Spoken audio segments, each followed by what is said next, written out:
Hey guys, and welcome to the Alabama Saltwater Fishing Report presented by Angelo DePaola, the Coastal Connection with eXp Realty. The first podcast bringing the local inshore, offshore, and onshore fishing report, whether it's good, bad, or ugly. We have a great show lined up for you guys this week, but first, let's take a quick break and hear who's making this show possible. This week's Alabama Saltwater Fishing Report is brought to you by Great Days Outdoors magazine. If you hunt or fish in Alabama or the Deep South, you know that it's different down here. Spawning seasons, patterns, and food sources are not the same as they are in other areas of the country. At Great Days Outdoors magazine, Southern outdoor writers pick the brains of the best Southern hunters and anglers and give you the best how-to, where-to, and when-to articles, along with so much more. Pick up a Great Days Outdoors magazine subscription and become a better Southern outdoorsman. Great Days Outdoors magazine can be found at your local Barnes & Nobles, Books A Million, Tractor Supply Company, Rural King, Bass Pro Shops, or you can save and buy online at greatdaysoutdoors.com. And also brought to you by Photonis Defense. Photonis Defense is proud to offer the PD Pro line of night vision systems. The PD Pro series is the world's smallest and lightest night vision goggles built around the Photonis 16mm filmless 4G image intensifier tubes and their hybrid filmless 18mm image intensifier tubes. These ultra-light, ultra-compact night vision systems deliver cleanest images, best resolution, smallest, most transparent halo, and best overall performance and function of any night vision system available. The PDR Pro line consists of the PD Pro M 16mm monocular, the PD Pro B 16mm binocular, and the PD Pro Q panoramic night vision system. Photonis Defense, Masters of Darkness. All right, ladies and gentlemen, I am your host, Butch Thierry, and I am back this week. Captain Patrick and Captain Richard did an awesome job last week hosting the show. If you guys did not listen to last week's show, you definitely got to go get in on that action there. They had some great tips, and just those guys just talking their normal language is always great tips and great knowledge about fishing in my book. So you guys make sure and check out last week's show. Thanks, Captain Patrick, and thanks to Captain Richard for taking over for me while I was down in ICAST with Joe and Great Days Outdoors Media. We had a great trip. It's good to be back, though. Nothing like some South Alabama.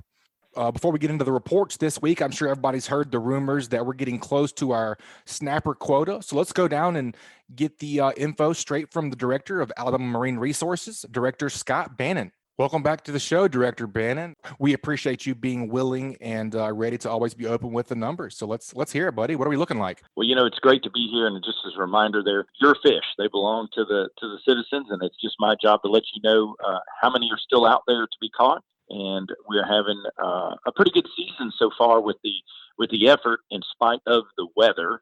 So we have some preliminary numbers through this last weekend that show that we're at around 770,000 pounds. So we're slowly eating away at that just over 1 million pound quota that we have.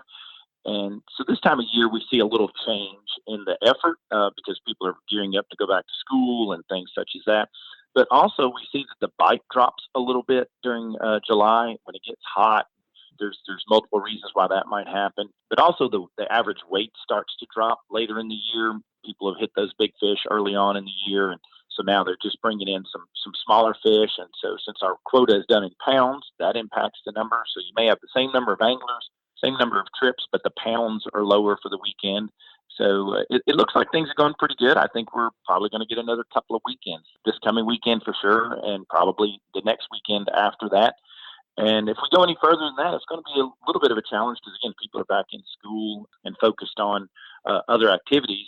But there is one benefit that amberjack and triggerfish will be open in August. So that's a plus, that you might have some opportunities to catch all three species in one trip. That's great news, and that makes a lot of sense. I guess I've never really thought about that. I appreciate you breaking that down as far as the season almost being front-loaded, and now it's kind of tapering off as those smaller fish are being caught. That makes a lot of sense. I've never really thought about it in those aspects. I mean, we now have the rodeo behind us and several good weekends, so I think that's good news on those numbers. It seems like. What do you have any data as far as what we were looking at last year compared to this time? I don't remember exactly when it closed. Remember last year closed before rodeo, didn't it? Yes, we closed July 3rd. Right. It closed the weekend of 4th of July. We closed on the 3rd, and it was interesting when we announced that closure. Normally, you kind of get a bump up in effort. We actually saw a little bit of decline in effort prior to that weekend. So later on, we ended up opening later in the year. And again, once we get past school starting, the effort really changes because there are just so many other activities that draw people away from fishing, and that's fine. So the people who have the opportunity to go, they went. But it's pretty common this time of year to start to see that effort drop a little bit.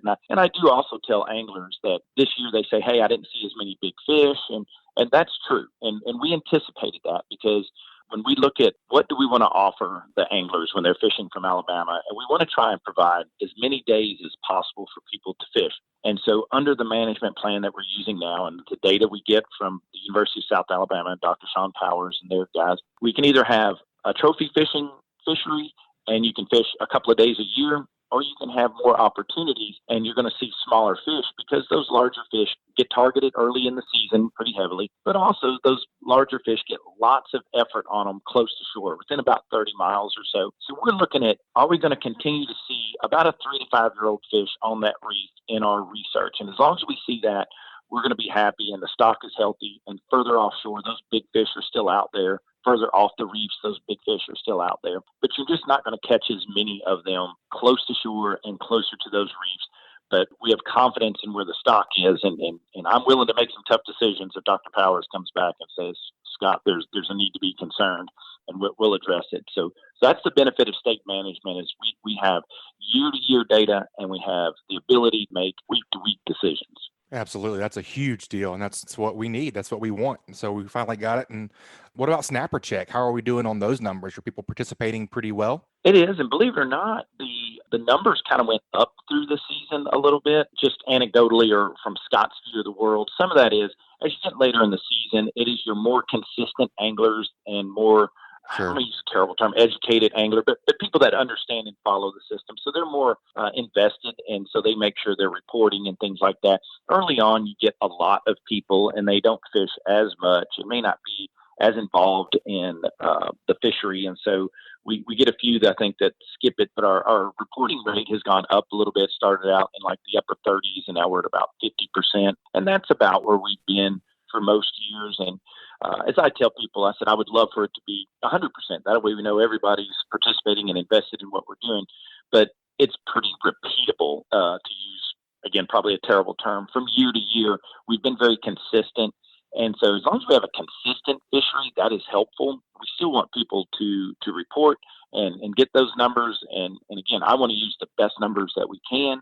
And as we move into triggerfish and amberjack being open, they are now required to be reported as well through the same Snapper Check app, because we still want to develop the data on those that we feel is important to the anglers in Alabama. Those two species are very highly sought after here in Alabama. So we want to get good data on those, that if we decide to have some opportunity to maybe move those to state management, that we'll have some data in place to fight that battle, or to work that into our advantage. Sure. Absolutely. Yeah, it definitely can't hurt anything to be prepared. I think that's a great idea. And like you say, if we can ever get those managed under the state, that'll be good for everyone involved as well. Yes. No, and we've had great opportunities. And again, I think with the weather being the way it has this year, this proves that state management is effective for our folks here in Alabama. No doubt, Director Bannon. Well, we appreciate what you guys are doing there as always. And we appreciate you being on the show and sharing your knowledge and sharing your numbers and what we're looking like so far. I think it's a good thing. All the numbers look good. Get a couple more weekends. I think so too. We can get some decent weather. We're going to get after it a few more days and tell people to just keep reporting and keep having fun, because at the end of the day, that's what it's about. Amen, brother. Well, we appreciate you being on as always, and we look forward to talking with you next time. All right, thank you. We're going to go ahead and get right into the report this week. Let's head on down to Orange Beach, Alabama, Sam's Stop and Shop. Let's see what Chris Vecsey's been up to. All right, Chris, just kind of walk us through what you've been doing, buddy. I saw a cool picture of a nice mako yesterday. That's always fun. They're always a blast. Those things are pretty much just pure chaos, wrapped into a big bundle of muscle. It's always fun. It's the ultimate apex predator right there. It's funny, this last week, for last several offshore trips I've had, I've done nothing but complain about sharks, because we have lost so many fish to sharks, big grouper, snapper, wahoo, everything's been getting hit by them. But if there's one shark I will never complain about, it's a mako. I absolutely love those things. No doubt. Yeah, well, it looked like you hit a trolling lure. Were you guys trolling? Or was that a deep drop bait? Yeah, we were actually sword fishing. And it's not the first one I've hooked while sword fishing. He had actually eaten, we had that bait staged at around 1,200 feet. So we were fishing at about 1,400 feet of water total. and bait was about 1,200 feet when he hit. And at first he just stayed real heavy, kind of like a big swordfish, and then started coming up real fast. So we thought we had a swordfish on. He ran out. He was coming up super fast. I was trying to do what I could with the boat to stay tight on the fish. By the time he was on the surface jumping, he was still out probably 1,000 feet. Wow. So, my crew was like, "What's that jumping out there?" I was like, that's crazy. You mean way out there? I was like, "That's our fish." Wow. But we he took about 2.5 hours to get boat side. I mean, and that was with a lot of drag. I mean, they're extremely powerful fish, as you know, and they're really a good complement to swordfish, and the two of them kind of go hand in hand. Yeah, for sure. Did you guys get a weight on him? It's very hard to tell when they're when they're next to the boat in the water. I mean, the shark was over 9 feet long, probably, I don't know, in the 400-pound range, maybe 350 to 400. Could have been more, but like I said, I'm not bringing him in the boat or anything like that. I mean, they're just looking at him next to the boat, keep him in the water, and just get a good release. I've had a lot of people ask me, like, "Man, why didn't you take that one?" It's like, there's certain fish that I personally don't believe in killing. I don't like to take true apex predators, and I just love makos. I think they're beautiful animals. They're just as respectful of a game fish to me as a blue marlin or something like that. So I always release. Yeah, they are beautiful, man. They love that bright blue, especially whenever they come up quick and they get all lit up. They got that pretty blue. They are, like I said, they're a beautiful apex predator. Do you guys have any luck with the swords? No, we had a very, very tough day on swordfish yesterday. For one, we've had a kind of a bad water condition develop, in our area over, say, the last week and a half. Got a massive downwelling, south in areas that we've been doing well on them. Off to the east, you have a nice pocket of kind of blended. It's almost not blended anymore. It's pretty much just straight, clean, green water. But the problem we had yesterday was a near 4-knot current. That's extremely fast. You have to use a ton of weight if you want to try to hold bottom. And then on top of that, we had some little bit of electronics issues. We couldn't read bottom, so we couldn't find bait. We couldn't, it was one of those trips where you just go, what else? What else could go wrong?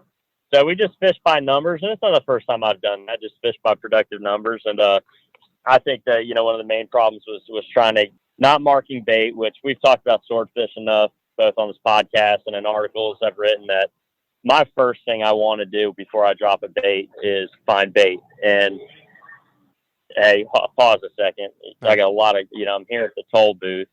Yep. And so, finding bait is priority one.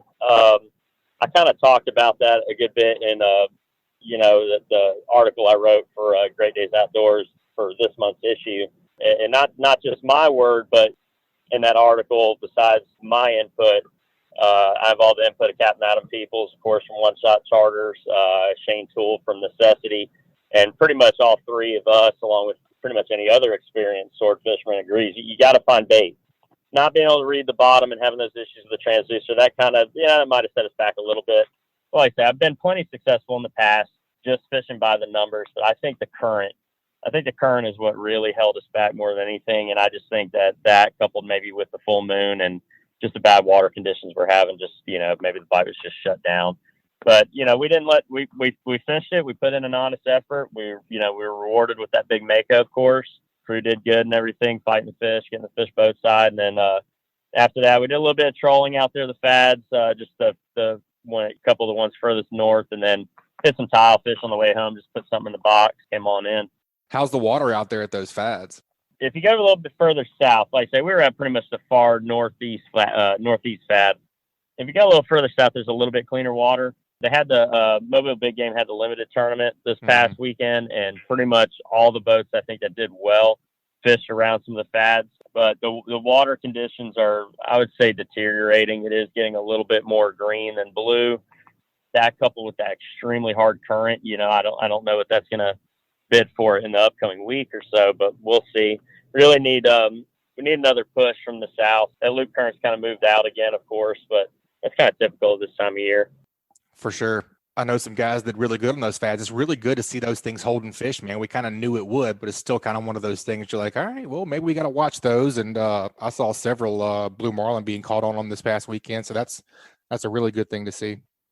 Yeah, there's a couple of blues caught on, some really nice dolphin.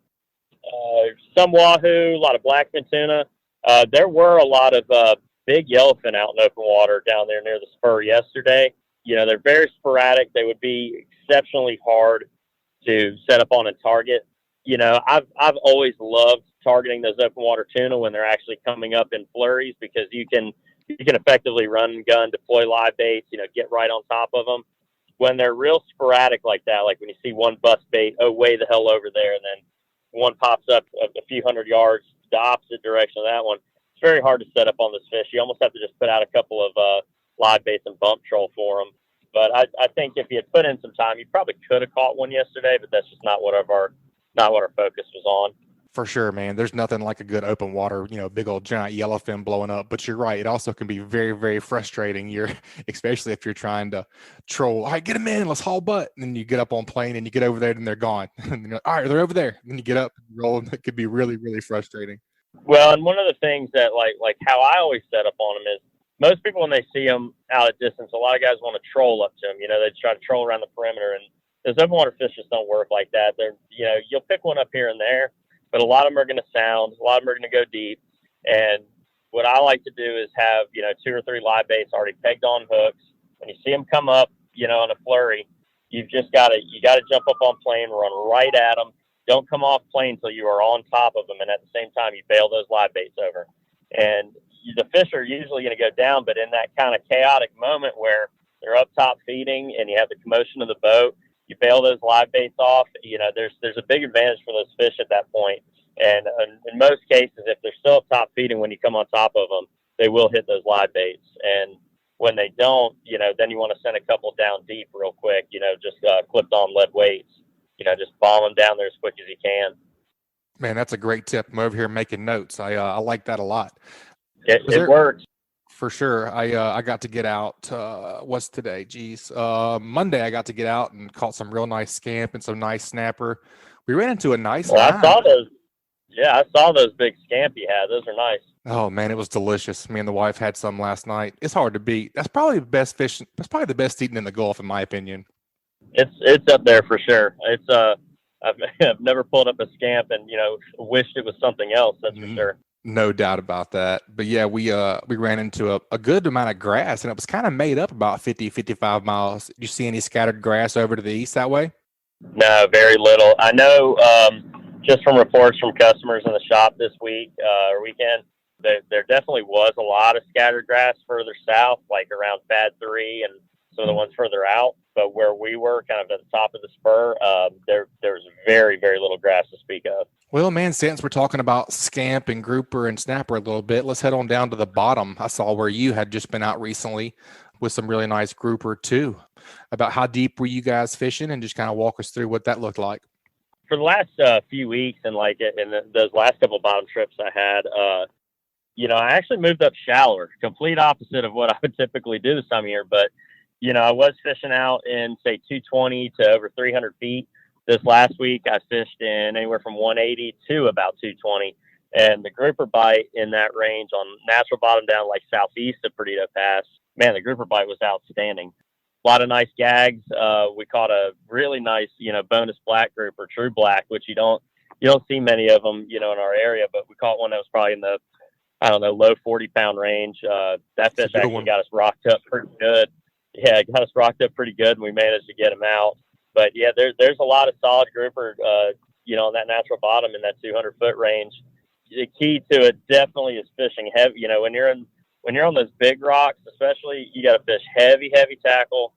Not necessarily heavy as far as like the size of the rod and reel, but you got to have reels that, have a fair amount of drag pressure. You need to be fishing, at least 80-pound, if not 100-pound line. 100 to 125-pound leaders. Very stout tackle, and get some big live baits.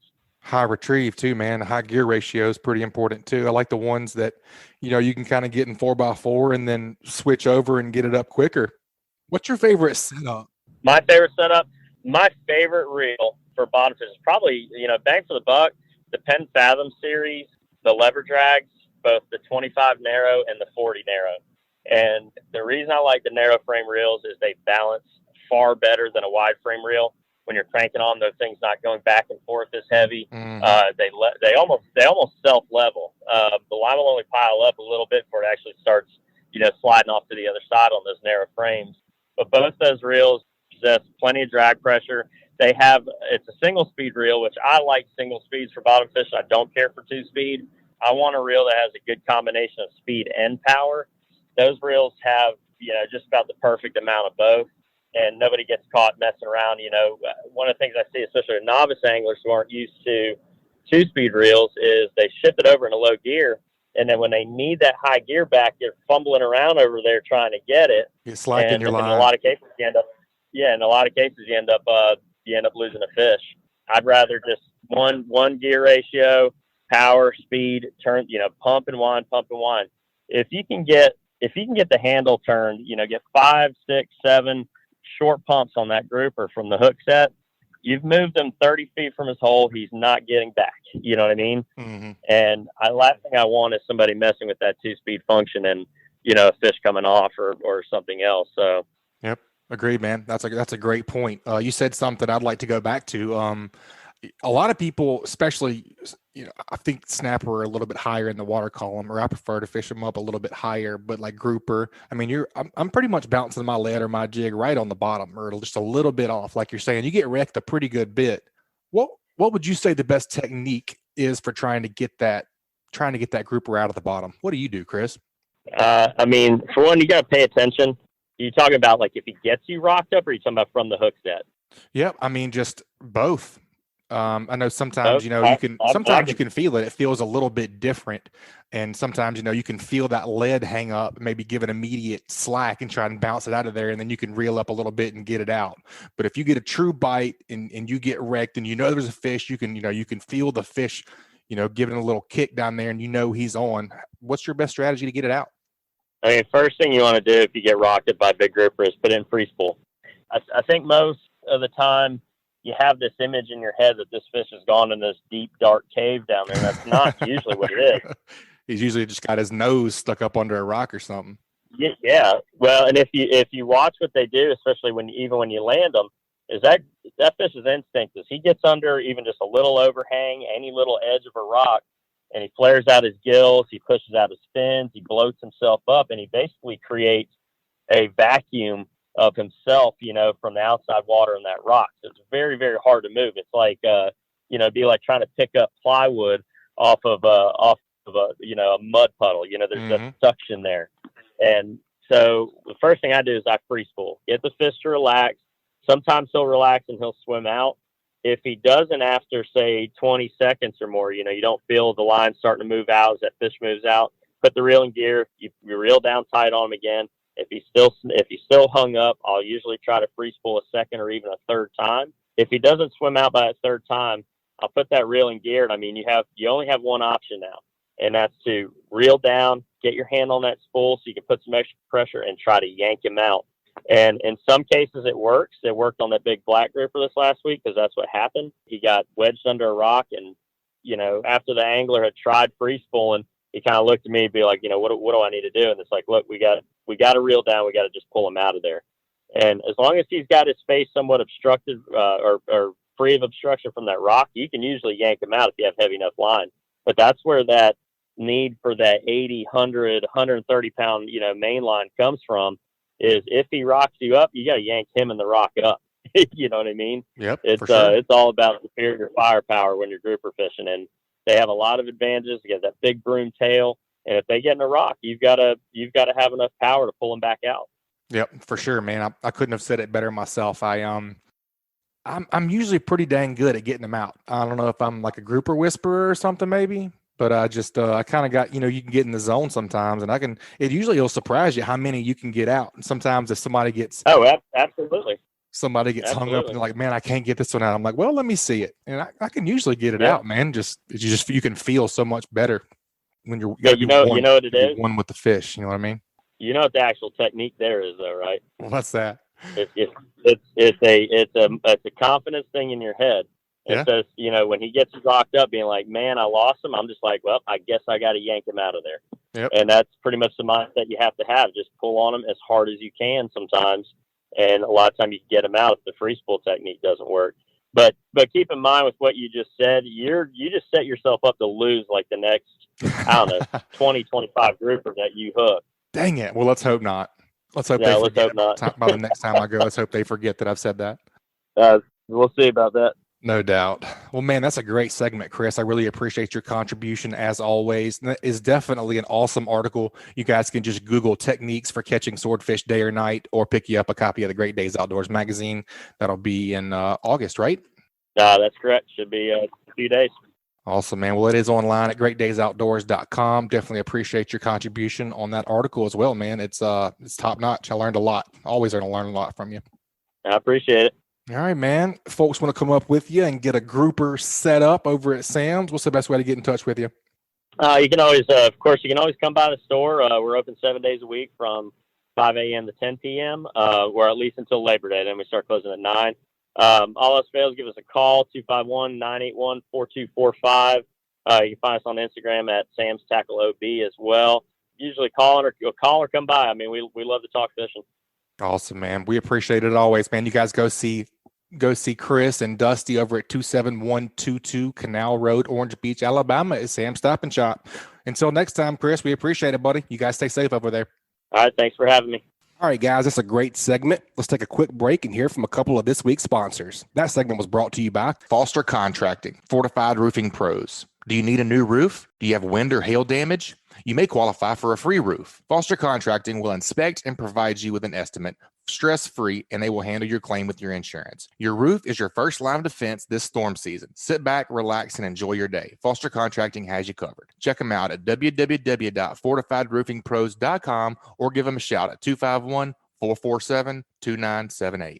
And also brought to you by Fishbites. Are you tired of scrambling for bait whenever you decide to go fishing? Have an artificial bait that's better than live bait ready to go at a moment's notice with Fishbites. It's easy to pack and travel with and shelf stable, and not to mention tough. With Fishbites, the bait stays on the hook and the fish stay on the bait. Check out the full line of scented saltwater and freshwater baits and tackle at fishbites.com. All right, folks, let's head on down to, well, heck, I'm not even going to try and guess where the Marshall and Mississippi Sound's been. Welcome back to the show, Captain Bobby. How we doing?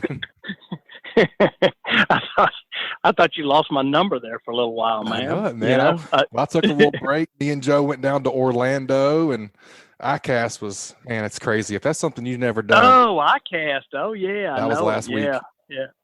Yeah. That's a fisherman's Christmas, birthday party, and everything all rolled up into one right there. Crazy week, man. So much money in the outdoor industry. It's unbelievable. Oh, my gosh. Yep. Oh, my God. I got to tell you a real quick funny story that just happened right before we got started to do this. Listen, you've been with me. You've smelled what a trout slick smells like. Oh, yeah. You know what I'm talking about, that fruity smell. Oh, yeah. Watermelon. So listen, watermelon. You're going to love this, dude. So I'm walking from my office to out, through my den towards the kitchen. And I'm walking through there, and I went like, I swear I got goosebumps. I go, oh my God, it's a trout slick. And my wife's carving up a watermelon in the kitchen. And that's what happens when you're a trout fisherman. You go like, why is there a trout slick in my living room? And why is there a trout slick in my kitchen? I swear to you, that just happened to me, man. And I'm going, I told my wife, I said, God, I thought we had a big trout bite going on in the kitchen here. I mean, that is the flashbacks. Yeah, I swear. Dude, I'm looking around for a popping cork or something. You know what I'm saying? So, that's awesome. Grabbing for the slick eaters, huh? It is. I'm telling you, I'm ready to make a cast, man, because we're on some fish. I'm telling you, I just got anyway. She got a big kick out of that. I said, Duck, baby, there's a trout bite going on around here somewhere. That's hilarious. Man, what you been up to? I hadn't had you on the show in a while. Like I said, we've been busy. Rodeo, we had rodeo in there, and then ICAST. Oh yeah. Yes, sir. Good to have you back, man. What you been up to? What are things looking like? Well, I'll tell you, everybody's busy right now. This is the time of the year. We stay busy pretty much year round, but it's just kind of been wide open, and probably since I talked to you last, you've been through a couple of the other guys. The challenge here not too long ago was the thunderstorms and stuff we were having in the morning, but the last week or two, that's been kind of gone, and we're going out, getting out into that summertime fishing deal where it's literally almost slick off, and yes, to the point that it gets brutally hot. So you better get out there and get it done, and we've been very fortunate to be able to do that. I've been mainly, I like to stay, do my shallow water fishing as much as I can. And, today I got hired on a multi-boat trip today, and we kind of had to see together, and we went out and fishing a little bit deeper structure, which is the true pattern. I mean, that's really where you probably need to be this time of year. But prior to today, I've had, I don't know how, several trips in a row that have been triple digit fish days, and spending most of the time in 2.5 to 4 feet of water, which is a little bit off pattern, but there's so much bait coming through right now that if you find the signs of fish in some of the shallow stuff with the right wind conditions and so forth, right water levels and that sort of thing, it's been just literally been a whack fest, and it's been a big, it's been a combination of nice speckled trout to small speckled trout to loads of white trout to mackerel. But the bay and the sound right now, particularly the sound in particular, is just loaded with fish and bait right now. So you're going out and catching 6-8 different species of fish, maybe 5 casts in a row, catch 5 different species of fish. Unfortunately, some of those aren't your wanted species, but right. Anyway, the action, what I'm getting at with the whole moral of the story of the thing is the action's been phenomenal. We catch, if I get the right group, we catch some fish on top waters early in the morning, and then it's, a shrimp deal, whether it be a artificial shrimp or a live shrimp under a popping cork. When I get in that shallow stuff, I don't have a better problem fishing mostly artificial bait, because you start putting that shrimp out there sometimes, and some of that stuff when the water's hot, you do spend more time taking off, catfish and, ladyfish and that's, croakers and things like that. But you still catch some of that on artificial bait, but it's not nearly as bad. And I probably said this before a dozen times on the podcast, but I can put up with, small trout and maybe unwanted species a lot more when they're not eating my 35-cent live shrimp. No I can put up with them a lot more when I'm catching them on artificial bait. So anyway, that's kind of been the deal for me. And it's been, last week or so, we really had a light north wind, which is a little odd for this time of year, but we've had this light north wind, which really brings that Mississippi Sound to life, so I've had a lot of fun getting down there. We've got the bay itself.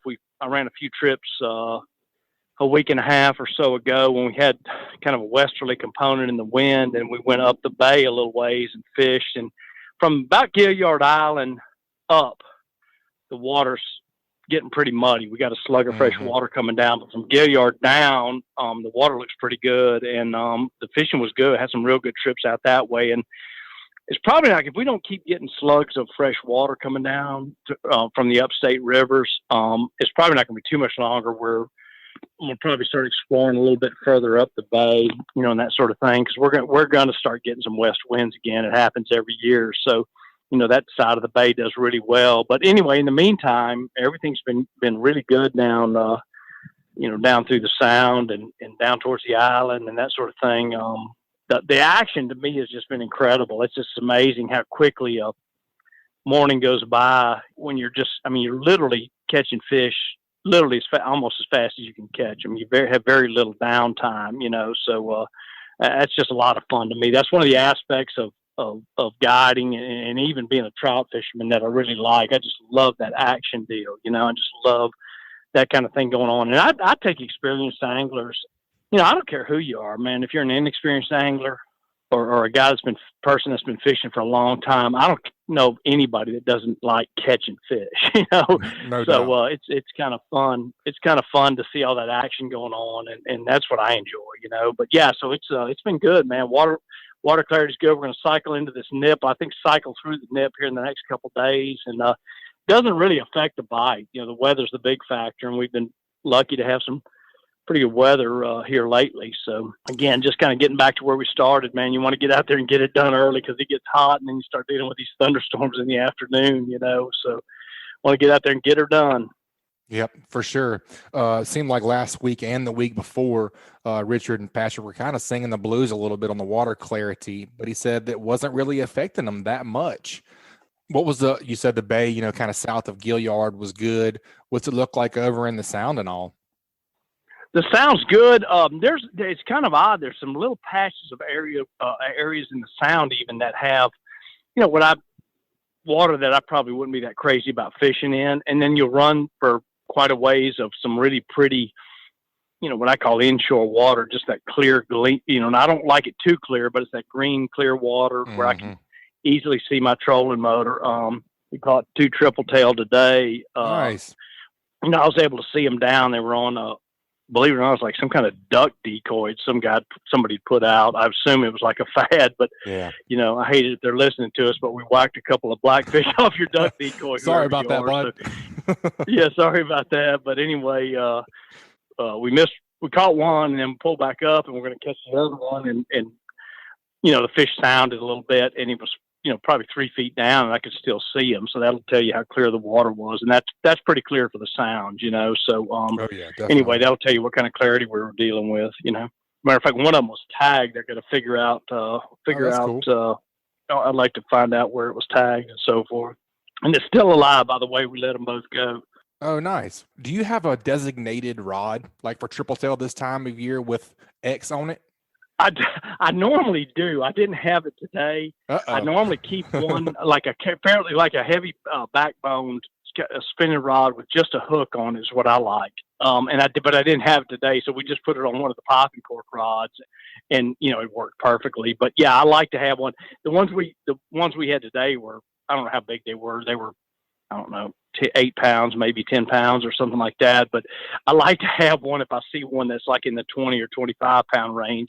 Because the stuff we had them on today, we'd probably still be out there fighting them. You know what I'm saying? So I typically do, but I didn't have it today because I just wasn't as optimistic about seeing a real big blackfish today, especially in the like I said, I got hired on a multi-boat trip today, so I didn't know how much blackfishing we were going to be doing. But yes, I do. To answer your question, I carry one spinning rod with some heavy braid on it, heavy fluorocarbon leader tied on with a little bit bigger hook than I normally trout fish with. Just a bare hook. That's what I like to carry for them. You like a circle hook or a J hook for those buoy brim? I use a Kale hook. I use like a number 2 Kale hook. When I say big, that's big for me, but I use like a number 2 Kale hook because when I put the shrimp on there, I want the shrimp still to be able to swim around, True. Yep, and, so unless you can get a giant cob shrimp, you put anything much bigger than that on it, he's not going to swim real well. And I think I just when you throw that shrimp, I like to let the weight of the shrimp and then the shrimp go out there and do his thing, and that usually gets even a blackfish that maybe has been caught once or twice. Usually, if you get a shrimp just swimming around freely around a piece of structure, a crab trap buoy or something like that, they can't stand that when that big shrimp just goes swimming by them real naturally, For sure. Yeah, that's a great point. You don't want to have a big earring hanging out of that shrimp's head. That's a great point. Right. Now, sometimes it doesn't matter, but I think everybody knows this, or a lot of people at least know this now, is that there's not just a few people blackfishing anymore. There's a lot of people blackfishing, so a lot of fish are getting thrown out, a lot of fish are getting caught. The days of hooking the same blackfish 3 times and losing them and hooking them again, those are probably coming to an end, at least, for a little while. So, you got to kind of get back to where you're, what you guys do offshore, where sometimes when those fish won't bite, you want to lighten up your tackle and that sort of thing to get them to go ahead and bite, That's just the way I do it, and it ain't the end of the world if we lose them. I very rarely keep blackfish. It ain't the end of the world. To me, it's the thrill of watching them bite and fighting them for a little while and everything, to get a picture of them and that sort of thing. Yes, sir. You mentioned, like I said a minute ago, you mentioned like south of Gilliard, the water was good and there was some decent fish in there. Anything giving those fish away? Is it bird schools this time of year, or what are you looking for? Is it a certain structure? Yeah, you know what? There's some shrimp moving through the sound and up the bay a little bit. So yeah, it's funny. I look for my regular thing like we're talking about with slicks a little while ago, and but there's a lot of bird activity. Right now there's a lot of shrimp on the move. The first group of fish I got on real good this morning were on bird. And then the other day, we were a little further up the bay, and I was fishing some structure, but I could tell that there were fish in there. I mean, there were shrimp in there, which means there were fish in there because there were birds hovering over them. And that's what I want to see. I want to see the bigger gulls and the laughing gulls and the greater terns. I like to see when they start hovering over and every once in a while swooping down, which tells me there's shrimp in there. And so, yeah, I was fishing some structure, so I was kind of like keying in on some spots or places or whatever you want to call it. When I started seeing that, that's when I knew there was some fish in there. And then today it was there was a lot of bird activity today, at least to get us started. Yes, so yeah, there's that's a big key. But if you want to structure fish, rigs, wrecks, that sort of thing, that's probably the true pattern. You don't really have to dwell too much on bird activity to do that, because the fish are going to be on it. You just got to figure out how to get set up on them and make your drifts and that sort of thing, So, but if you're fishing open water stuff like we did most of the day, and I have most of this week, those are the kind of things you want to look for, is bird activity and slicks and, that sort of thing. And my wife's watermelon. That's right. That's right. You got to watch out for those fake slicks in the kitchen. Yeah, that's right. Well, man, I got a cool Hey Cap question. I got a cool email from a gentleman by the name of John Poole. He said he caught fish fever late in life. Sounds like he started out kind of doing some freshwater stuff, and then he Googled Gulf Shores Pier. He found Bama Beach Bum, and then he got to go out with Scott Kennedy after he fished with the Beach Bum because of the podcast. He said now he's got his own kayak fishing for crappie all around Tuscaloosa, and he loves to listen to the show. He said that our podcast has helped him shape his life and has brought him so much joy, and you have no idea how much that means to us, John. That's pretty cool, man. So John asked, my question is, have any of your captains had a client that changed you in some way, either in your life or how you fish? Figured this would be a good one for you. This might be a good one. We just ask everybody, because that's a cool thing to talk about. It is. And if you've been guiding for or chartering for any length of time, you've had that happen. And the first thing that comes to my mind is taking, some young people maybe that may or may not have ever caught a fish and watching them catch their first fish. And I can think of the veterans I've taken, and that sort of thing. And, the first thing, one of the things that comes to mind is watching this little girl catch her first fish. She'd never been on a boat before, and certainly never been fishing before, and never caught a fish. And, watching her catch her first couple of fish, and we had a lady, she was a charity trip, and had a lady chaperone on the boat. So it was so funny because, all three of us were running around the boat high-fiving and hugging each other because she caught a little, 8-inch white trout or whatever it was. And anyway, but a little later in the day, I'll make this story a little shorter than it really is, but a little later in the day, I said we graduated up to a little bit bigger fish, and she caught 6 or 7 speckled trout. And then she caught a ladyfish. And I just, we were all high-fiving over the specks and that sort of thing. And anyway, I just kind of unceremoniously just threw the ladyfish back, and she said, what kind of fish was that? And I said, well, it's called ladyfish. They're not much good for anything. So anyway, she catches a couple more specks, and then she goes, Captain Bob, we're going to catch any more of those jumping fish? She could have given a rat's what about those speckled trout and white trout. She wanted to catch something that jumped, and Just I'm thinking to myself, you know what? That's right. And watch a fish put on a show, and I'm going like, that's what it's all about. Maybe we ought to kind of start thinking a little bit more along those lines. We get this tunnel vision for, speckled trout and these other species of fish. When you got a fish, that puts on a show like that and everything, I'm going like, man, I need to.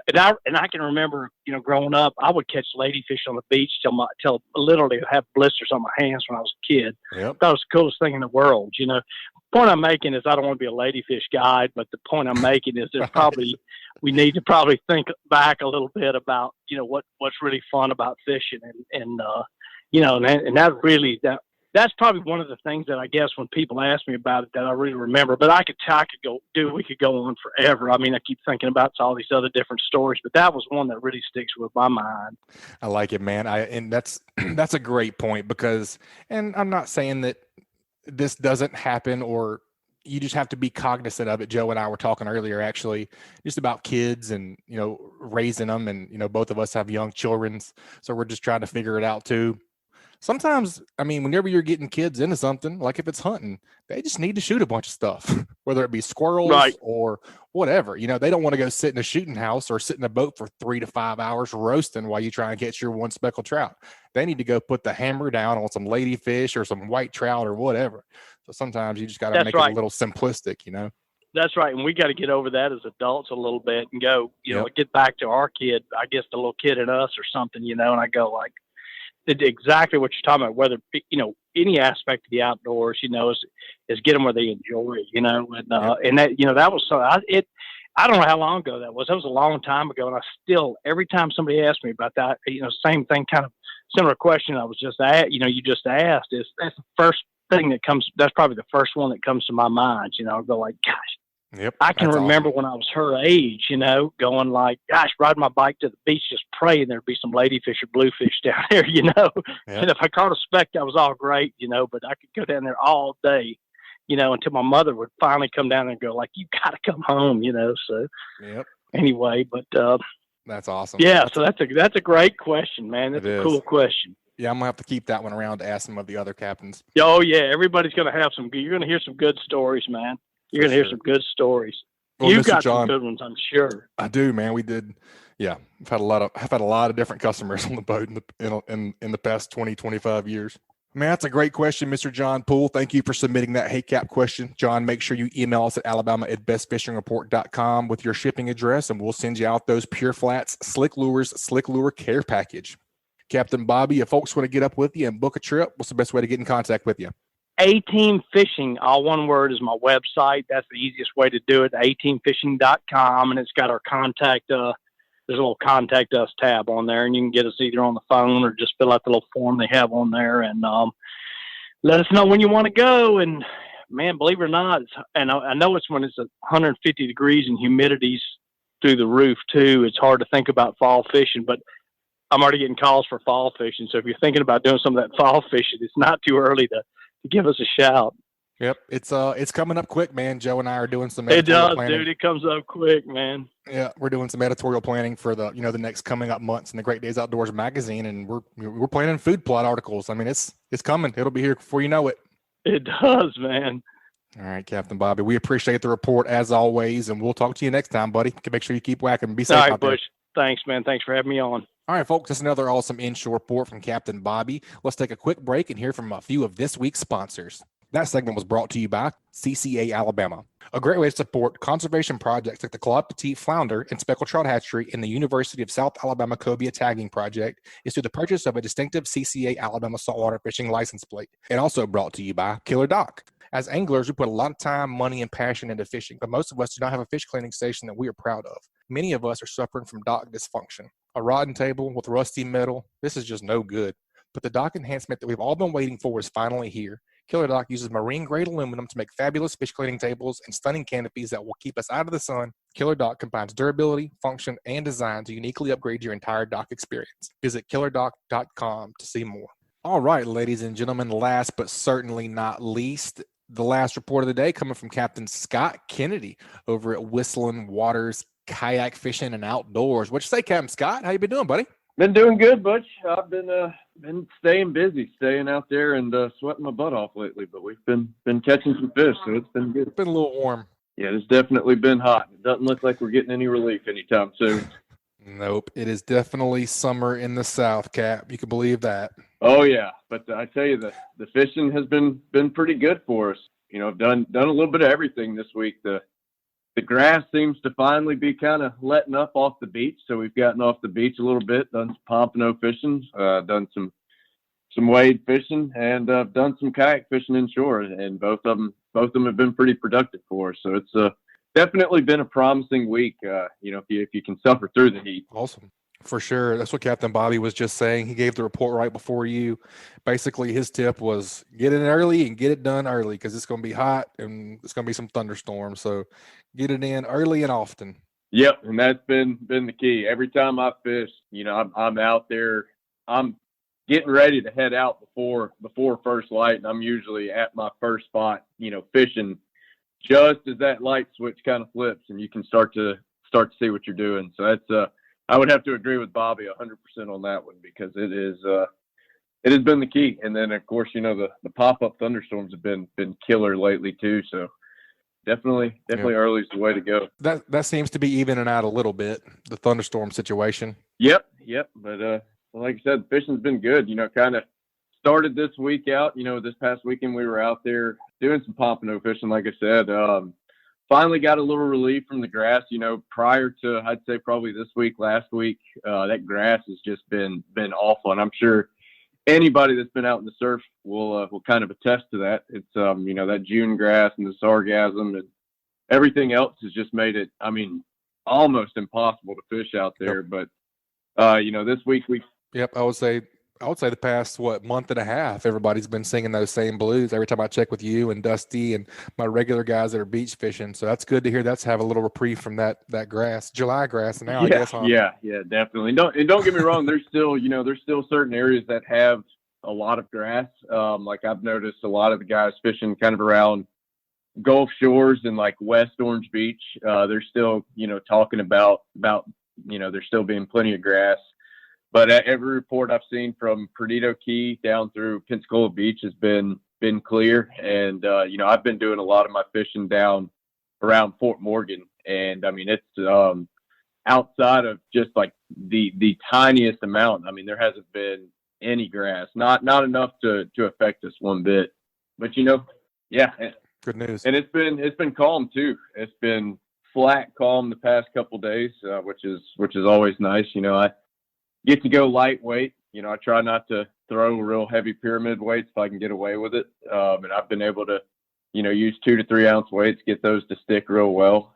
The fish have definitely been out there. We went out there this weekend. Like you said, got an early start. Started fishing about 5:15. But in between 5:15 and I'd say probably about 7:30, we managed to put 4 pompano on the beach.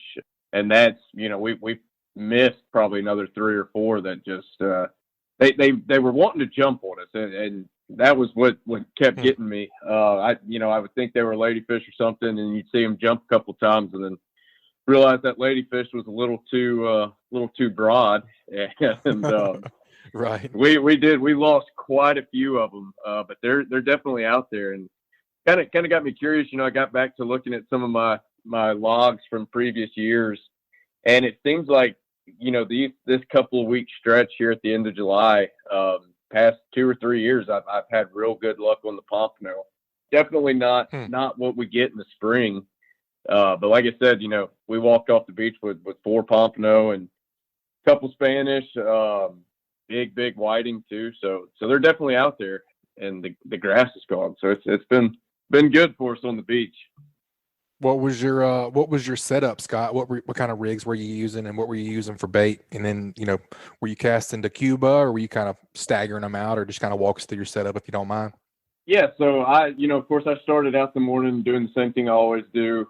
Each rod had a different color rig on it, just using the traditional pompano rigs. I would have one would have a chartreuse rig, one would have a pink rig, and one would have an orange rig on it. Different flavor Fishbites on them, and I would always put with the Fishbite, I'd put some fresh shrimp on there. And we caught a lot of fish on those pompano rigs, but I did notice the flashier pompano rigs were getting us that was what we would catch our ladyfish and our bluefish and our hardtails and everything like that. One thing that these calm couple of days out in the Gulf has allowed me to do is get back out there and pump some ghost shrimp. And every pompano I caught was on a ghost shrimp on just a single drop rig with no float, no bead or anything, and using real light line too. I was using 15-pound fluorocarbon because the water's been real clear out there. Like I said, there's not any wave action hardly at all to really churn the water up, so this fish can really key in if you're using some heavier leaders or anything. Nice. Just going very, very subtle and using the ghost shrimp. But, of course, we still caught a couple ladyfish here and there on the ghost shrimp. But it seemed like a large majority of the bites we got on them were the pompano. And it's, like I mentioned a few minutes ago with my logs, this same time last year, the year before, and the year before that, it's all been ghost shrimp. No, very subtle rig, and no beads or floats or anything. And I don't know what causes it, but I'm not going to complain about it. I'll never complain about catching pompano. No doubt, man. I don't think that many beach fishermen would. That's a great beach report, man. That's good to hear. What you been doing out of the kayak? I've been seeing some awesome, productive kayak trips too. What you guys been doing on that regard? Yep, we've been doing our normal inshore thing here lately. Just getting after the trout and the redfish. It's been mostly speckled trout. We're catching some redfish here and there. Same thing, getting out very, very early. Not only just because the bite's been best early, but it is hot on those kayaks. I've mentioned it before. It's like sitting in a frying pan out there on those things. So definitely getting out early. The tides have been pretty productive for us early in the morning too, so that's helped out a good bit. But just kind of fishing my normal spots, the real shallow sand flats, tidal creeks, tidal rivers.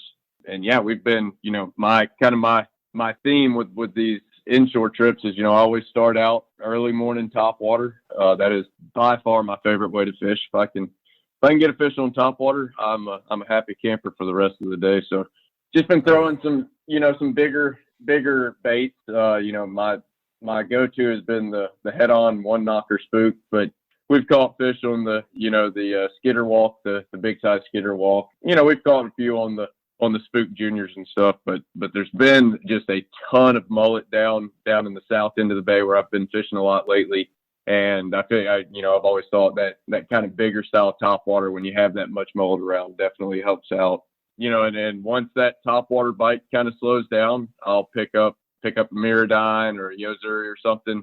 I will say I haven't had near as much luck this week on the twitch baits as I normally do. And I think that, has a lot to do with just kind of the dirtier water. It's definitely cleaning up quick. Every day has been a little bit cleaner. But the water is still pretty stained from all that rain we've had the past few weeks.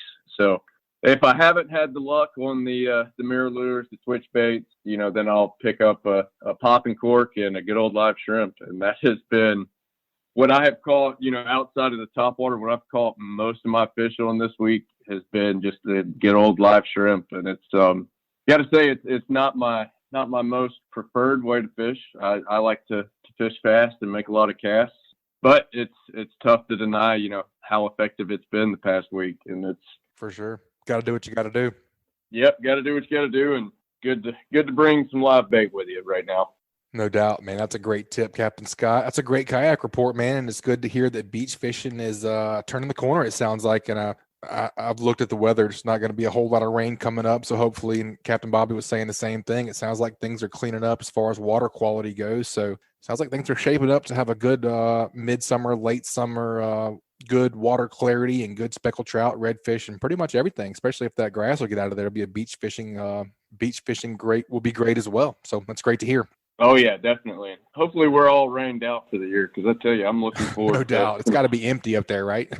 Gosh, yeah. And I'm looking forward to some fall fishing. I'm hoping we don't have the rain for that this year. Yep, me too, buddy. Well, folks want to get up with you and book a trip. What's the best way to get in contact with you, Captain Scott? Yeah, so if you want to send me an email at kayaking.kennedy@gmail.com, or you can check out Whistling Waters on the Fishing Chaos app. Awesome, buddy. We appreciate the report as always, and we look forward to talking with you next time, buddy. Be safe out there, Captain Scott, and we'll talk to you soon. Sounds good. See you later. All right, guys, that wraps up another great segment. Y'all take a minute to check out some Fishing Chaos fishing tournaments coming up near you. For Alabama saltwater anglers, you'll want to check out these awesome tournaments. The 2021 Saltwater Fanatics 6th Annual Inshore Championship will be held on September 11th and 12th with the lowest entry fee and the highest payouts. This is a tournament you will for sure not want to miss. Details, rules, and ticket purchases are now available to purchase on the Fishing Chaos app. The 39th Annual Condé Cavaliers Fishing Rodeo will be held at Dauphin Island Marina on August 7th and 8th, 2021. Tickets are now available for purchase on the Fishing Chaos app. For our kayak anglers, check out the Biola Battery Kayak Classic. This tournament will be held on August 7th, 2021. Tickets are available for purchase on the Fishing Chaos app. This is an inshore tournament for redfish, speckled trout, and flounder. Also, check out the month-long Kayak Saltwater Series August Redfish Challenge that repeats in September and October. There are Gulf Coast and Atlantic divisions. 5 redfish aggregate. Link determines the winner. Tickets are available for purchase on the Fishing Chaos app. For more tournaments near you, info and full details on tournaments, including ticket purchases, this can be found online at app.fishingchaos.com/tournament. That segment was also brought to you by B&M Pole Company. B&M Pole Company is the leading manufacturer of crappie poles in the world today. Their product line has evolved to include top quality gear for anglers who fish more than just for panfish, including their Sam Super Salt series designed for shallow water fishing for trout and redfish. These rods will deliver everything you need to catch these inshore fish at a great price. The genuine Portuguese cork handle feels great in your hand, and the exposed blank and touch system will add unbelievable sensitivity. Stainless guides are durable and flow smoothly. Check out their whole lineup at bnmpoles.com. That's a great Alabama saltwater fishing report. 3 great reports. We got to do what did you learn? And as always, I took away a decent amount of knowledge from this show. I really, really like talking to Chris Vecsey about the open water tuna bite. I had never, live bait's kind of a new thing since I've been doing my offshore serious fishing, but I really liked what he was saying about on those big open water yellowfin tunas. It would behoove you to run up on them and throw a live bait in the water instead of trying to put your trolling spread in and out and going up on plane and coming off on plane. It does make sense to run up in front of those fish or where you think those fish are going to be and throw out the live baits. And they may even come over to you if they're not super close to you, as opposed to trying to troll through that school or around the edge of that school and catch up to the school over and over and over. So I think that would be beneficial as well.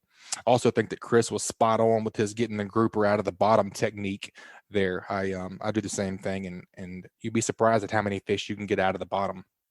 I also took away from Captain Bobby about those triple tail.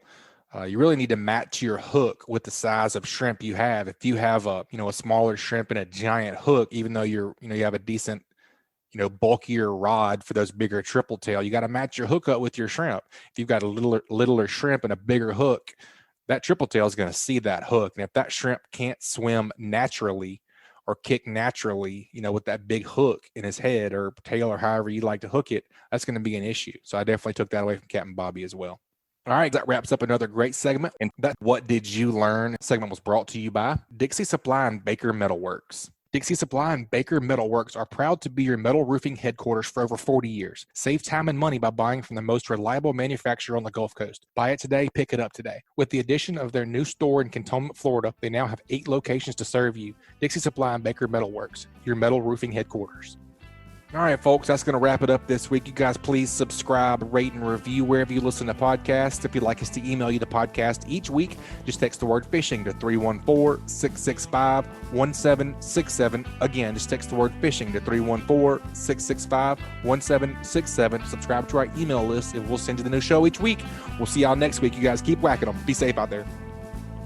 This week's Alabama Saltwater Fishing Report was brought to you by Hilton's Real-Time Navigator, bringing you the highest quality online satellite fishing charts since 2004. Your source for sea temps, altimetry, currents, and watercolor at hiltonsoffshore.com. Also brought to you by Sam Stop and Shop is your one-stop shop located at 27122 Canal Road in Orange Beach, Alabama. Sam's has a little bit of everything, including a deli, inshore, offshore, and surf fishing tackle. They also have bait, clothing, groceries, name brand sunglasses, and so much more. Stop by and shop or call them at 251-981-4245 today. And also brought to you by SunSouth. For quality John Deere equipment affordably priced, visit your neighbors at SunSouth. Visit your local SunSouth and check them out on the web at www.sunsouth.com. And also brought to you by Bucks Island. They have new pontoon boats, bass boats, bow riders, and aluminum boats for sale. They provide boat service on all kinds of boats, even if they weren't purchased from Bucks. Visit them at 4500 Highway 77 in Southside, Alabama, or give them a call at 256-442-2588. This week's Alabama Saltwater Fishing Report brought to you by me, Angelo DePaola, The Coastal Connection. Find us online at thecoastalconnection.com. Also brought to you by Advanced Transmission in Spanish Fort. Give the professionals a call who have been trusted on the Gulf Coast for over 25 years at 251-626-6061 or check them out online at www.advanced-transmission.com. And also brought to you by the Alabama Marine Resources Division reminds all recreational anglers that gray triggerfish, greater amberjack, or red snapper must be reported through Snapper Check prior to landing the fish in Alabama. For more information about Snapper Check, please visit outdooralabama.com. And also brought to you by Test Calibration. Test Calibration is your source for sales and service of diesel turbochargers and fuel injection systems since 1976. Contact them at 800-822-0057 or visit them online at testcalibrationdieselandturbo.com.